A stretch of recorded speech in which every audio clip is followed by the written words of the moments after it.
It should take around 12 hours to drive from Frankfurt to London, unless you set off early and travel non-stop. Which is what David and Lucas did. They left at 2 in the morning, caught the ferry at dawn and arrived at Alexandra Palace, utterly exhausted, 10 hours later. It was a horrible mistake, Lucas says. We were too stingy to pay the €150 for the flights, but it was absolutely worth it. David cuts in. An hour ago we were so tired, but then we picked up our tickets and now we're just absolutely pumped. At this point a passing but hardly passable priest, half-cut, leans in close and screams, "Come on!" in David's face. Yes. David says, grinning from ear to ear. This is why we are here. For the party. The Professional Darts Corporation put the tickets for its annual World Championship on sale at the end of July. There were 68,000 available and most went within the first 2 days of the release. Back then no one had any idea who was playing when, or exactly what they were paying to watch, because the draw had not taken place. The night Lucas and David were there was supposed to be one of the least exciting sessions of the tournament. Simon the Wizard Whitlock, the 10th seed, was top of the bill. Old hands among the darts fans warned it would likely be a dull sort of night. David and Lucas didn't care. Nor did any of the other 2,000 or so people there. The World Championship has become a Christmas ritual, the adult equivalent of a trip to the panto or ice rink. Which means it's another good excuse to get decked up in fancy dress and drink and sing and shout. It has only been 10 years since the tournament was moved to a Lipe Alley from the Circus Tavern in Purfleet, but the PDC's chief executive, Matt Porter, says it is already an iconic event.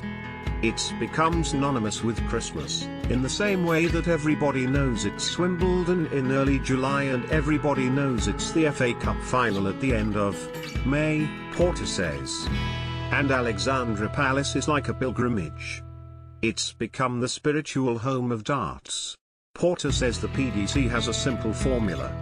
Modern darts is a combination of sporting excellence and a superb atmosphere. And those who know agree that the standard of play has never been so high.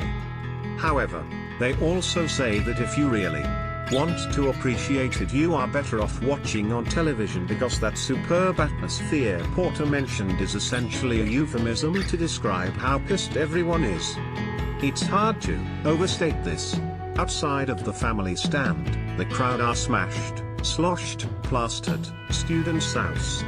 They will cheer a 180, in the same way people celebrate the sixes at the T20, but a couple of hours into the evening it almost doesn't much matter what is happening on the stage at the front of the arena. It may as well be a lecture on ancient painted vases or a PowerPoint presentation on trends in the insurance industry for all the attention some of the fans at the back are paying to it. They are too busy downing pints, singing songs and chanting abuse at the people who paid extra for tabled seats. It's a hell of a party if you are into that sort of thing.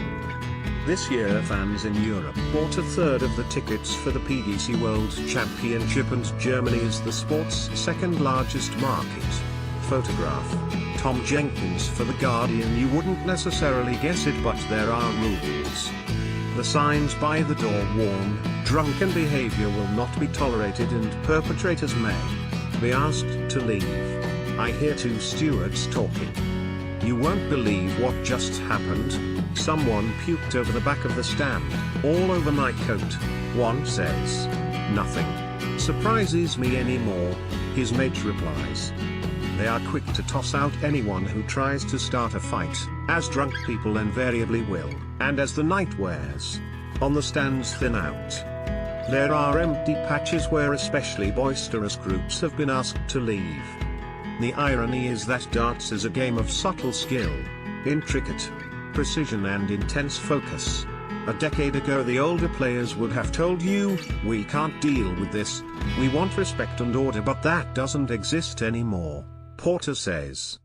Now it's up to them to manage it, because ultimately there's a reason why the prize money is at the level it is, why we sell the number of tickets we do.